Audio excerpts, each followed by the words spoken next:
Hello and welcome to Experience Recovery Conversations. This third round of Experience Recovery Conversations have really brought to light a whole load of stuff that people do that shows the breadth of what we do in our sector around sport and physical activity. And today we've got some really interesting conversation to have. So Hannah, I'll let you introduce yourself. Who are you, what do you do, and who do you do it for? Thank you so much. Firstly, thanks for having me. It's great to be here. I'm Hannah Weeks. I'm the head of operations at Pro Insight Mystery Shopping. So naturally, we mystery shop. We're sort of a market research company primarily, and we first started in the health and fitness sector, which is of course how we've met each other. But now mystery shop 10 different sectors and a breadth of different sort of customer journeys and things. So yeah, COVID hit us hard like many companies. I'm sure it did. But before we go, so what's the sort of makeup? How much does sport, physical activity, fitness take up of your time? Is it 10%? Is it 20%? What's the sort of ratio? So David Hopkins founded the business back in sort of 2014, and all the management teams, myself, Chloe and David, all come from a health and fitness background. Right. So 100% of our clients for the first maybe 2 to 3 years of the business was just health and fitness. And we've kept that client number, but I think it now makes up probably about 60 to 70% of our clients. So we have had a lot more sectors come in and sort of been able to broaden our skill set. Because let's face it, you take a customer journey from anything, it translates into something else. And it's just about us understanding that customer journey, whether it be through cars and Mercedes-Benz, whether it be through Starbucks and coffee shops, or whether it be with David Lloyd and in a gym. It just depends on what that client is looking for, I guess.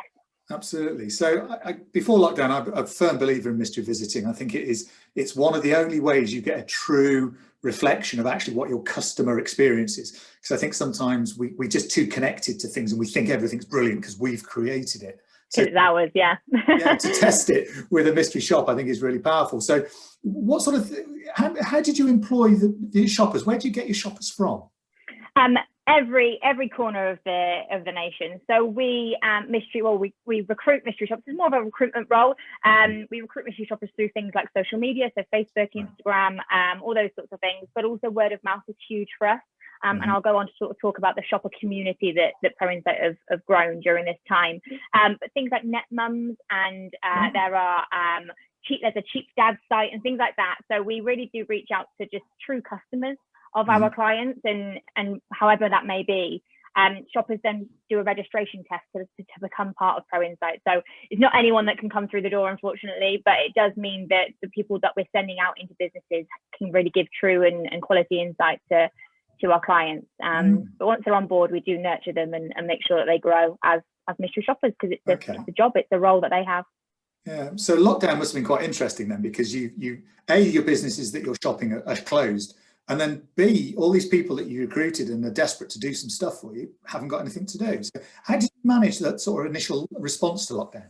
Yeah, it's been really tricky, and I can't believe we're sat here nearly a year into lockdown. It's crazy, but it has been hard. Of course, the majority of our mystery shops prior to COVID were visit mystery shops. Whilst we did sort of offer telephone calls and digital and sort of market research online, it was a very, very small part of our business, and a lot of it was sending shoppers out into their local areas. That stopped. We're a supplier of these brands in health and fitness and in all the other sectors, and so when their doors closed, obviously mystery shopping isn't at the top of the list when COVID hit. So we had a hard hit back in March, April time. But I think our team are great, and they've been passionate, and we've been flexible with what we've done. And we've sort of just realigned ourselves and revolutionized, I guess, and just diverted into something different and understood what the customer journey now looks like. What can we measure? So that may be an online service. I'm sure you saw back in April and May, I was doing sort of 2-3 classes a day where we were mystery shopping all the different health and fitness classes that were on offer when gyms closed. So we've been able to sort of really pivot our business and understand what the new journey is, and therefore give mystery shoppers something to do. Naturally, we've had a lot of mystery shoppers come our way because I think 31% of the UK are furloughed at the moment, and people need extra money. People need extra income to support their families. So looking after those shoppers was a pivotal part of my role as head of operations, in being able to bring that community together, help develop them, give as many people income as possible, and help them to mystery shop has been key to balance that out not very many mystery shops available compared to normal, and then of course a lot more mystery shoppers that are hungry to deliver insights. Yeah, absolutely. And just before we go on to that community thing, because that community word is ringing all kinds of bells, whether it's my zone, whether it's a local community, whether it's other parts of the community. But the report you touched on very quickly, I found absolutely fascinating, because I loved reading the views of the shoppers based on something that was really very professionally produced compared to something that was a local instructor in their kitchen doing something. What was you, because you did a lot of those classes yourself, what was your feeling? Which did you have a preference? Was there anything that really struck you as being really well done, but not necessarily professional? I think absolutely. I had a preference personally that I wanted something to be well done, but I think that's just because I've got a high standard of quality. But I think when we did it back in April and May, listen, there's a health and fitness sector had to stop, just had to close down their doors and had to just think of something. And I think as a broad brush, they did really well. They did very, very well in being able to sort of pick up a digital mindset. I think if we went back to review, we did it again in October, and if we went back to review it now, I'd expect a higher quality of mystery shops to be completed, because people have had time now to assess what is best known, how to reach out to people, all those different things. But I think as an industry, we've done, I'd say that we're in the health and fitness sector because I've been in it myself, and we're so integrated in it with Pro Insight. I think we've done so extremely well in probably what we could have done back in 2015 and digitalize ourselves. But I think COVID has really just thrown the industry into something different. And I was watching a couple of your YouTube clips of interviews you've done beforehand, and a lot of the people are sort of saying in their sector that they want to keep that side of things. Yes, bring back people into their gyms, but there's a different line, there's a different income stream potential to do those sorts of things. So yeah, it's good for us to measure all that sort of stuff, and that's what mystery shopping can do. It gives you an outside clue. I should have asked you this outside of the interview, but I'm going to do it now anyway. Go on. Did any of your shoppers, were they non-exercise people? So did you get, did my mum, for example, get a chance to do her very first group exercise class through your mystery shop program? Yeah, absolutely. And I think actually that's a really, really important thing to say, is that we've got 30,000 mystery shoppers now, and that's a hell of a lot of people in the UK, but it does mean that we can find true customers. Because I think I'm pretty active. Thankfully, I've kept up with it during the lockdown. But sending me in to do an online class is very, very different to absolutely sending your mum in, Dave, and someone that's not exercised beforehand. How do they feel integrated? How do they understand it all? Is it easy for them to take part? And I think that's a real key point about doing a mystery shop rather than potentially an audit. Because in an audit, you'd find people interested in your business, know exactly what it is, know what a PT is, for example. Whereas we've got mystery shoppers that don't understand what PT means, or don't understand what regressions and progressions are, and all those different things. So a wide spectrum of types of people. Oh, brilliant. I'd be fascinated to read the difference between somebody like you, who's knowledgeable, experienced, and has done classes, versus someone like my mum who hasn't, and just see where their passions lie, and whether actually somebody with a similar accent who looks a bit like them doing it in their lounge feels more comfortable and safe than seeing a very fit person on a stage with all the lighting and the music. Because I think that gyms are a scary place. We knew that before COVID, didn't we? We knew that there was a market of people that didn't want to go into a gym, and I think we probably reached into that market, in that there are now people realizing that exercise is key to their mental health, their physical health, and just giving them something to do at home. And so there's definitely some of the nation now, I think, and that's me doing this, but there's some of the nation now that want to exercise but probably still won't want to go into a gym. Now that doesn't take away from your members in a gym, but it means you've got more interest there, and like I said, another income stream. No, absolutely. It gives you a bigger reach, doesn't it? Which is just everything that we're looking for at the minute. It's the breadth of reach that's going to be important. So moves us really well into the stuff that you have done and the way you've changed. And the whole point of these conversations is, what have we learned?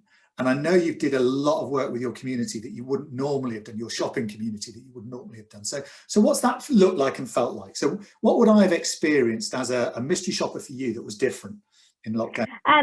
I guess what was important for us, there were three types of people. We really needed to be present for our people during this time. And there's three groups of people: our clients, our employees, and our shoppers. And we deal with those groups of people completely differently, of course. I deal more so with our employees and our shoppers.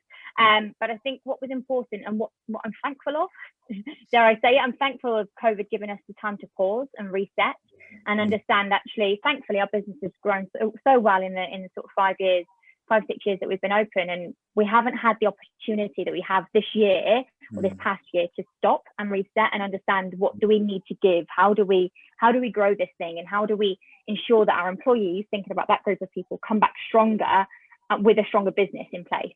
And part of that for me was looking at our shopper community, and I say shopper community, and that really stood out during this past 12 months, is that we have made them that. And I hope that they would say the same. We've done sort of shopper satisfaction surveys where absolutely they say that we're their company of choice when they look at mystery shopping companies, and they feel nurtured and supported. But we've had the chance to completely rebrand, so we're definitely more noticeable now for clients and shoppers.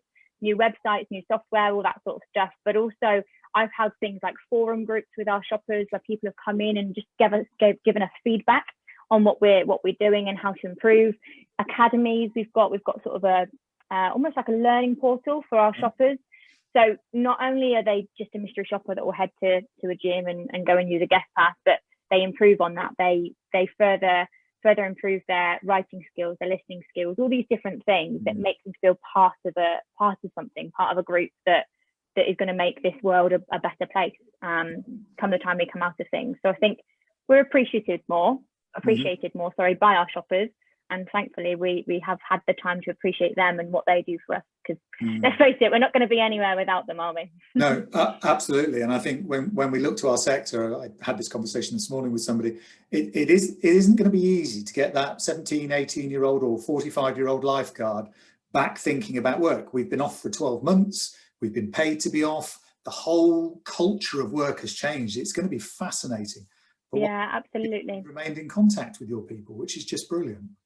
Yeah, I think a lot of the mystery, because of course, not only are we in the sector of health and fitness and all those different 10 sectors that we work with, but we're a mystery shopping company, and naturally we have competitors within that mystery shopping company. We're part of an association across Europe and Africa, sorry. So we've linked with people in the Netherlands and things like that, and just understood how we can make sure we stand out. And I think that's been really vital for us to do. Most of the mystery shopping companies closed their doors during this time, and that may have been the right thing for them to do financially, but I think we've worked really hard at staying open, staying active, being on social media, offering all these different things for different people. I know for me in particular, when COVID ends, God knows when it's going to get back to normal, but I want to go back being better, being improved, being a greater and stronger person than I was before, and I want that for every single one of our shoppers as well. So it's been a big project piece in growing this thing, but it's we're reaping the rewards, definitely. No, absolutely, and I think that positioning of being able to ride what will be quite a big tidal wave of reopening and have your people ready, it's absolutely a core through businesses that I'm seeing at the moment. They're all starting to think about that. Yeah, and all the more reason to sort of have these shoppers ready, but to mystery shop, because I think every industry, every client of ours, every person that isn't necessarily a client of ours that doesn't think they need mystery shopping, have had to reevaluate their customer experience. No customer experience is going to be the same when we open our doors back up, whether that be because they've maintained open throughout the time, whether they be they've closed and have to reopen. There's so many things that can be measured through mystery shopping. Like you said at the beginning, Dave, it's just that outsider knowledge of giving you, do you know what? We never want mystery shopping to be a stick to hit people with it. Do you know what? Your staff have done very well during this, and they're coping with so many different things being thrown their way. Let's measure that. Let's recognize the superstars in your business and lead forward with that sort of thing. So definitely going to be needed. Yeah, absolutely. We don't have long left, but I'm really you mentioned the word superstar there, because I think what we've got to find is ways of celebrating brilliance. And mystery shoppers do identify brilliance. And I'm going to close on that message because we've run out of time. Hannah, a good one. Thank you so much for your time. Really good to talk. And really looking forward to the next time we meet, which is normally dressed in black tie for me with a drink at a UK Active do. So I cannot wait. Thanks for having me. Cheers, Hannah. Thank you for your time. Take care. Bye-bye. Bye. Thank you.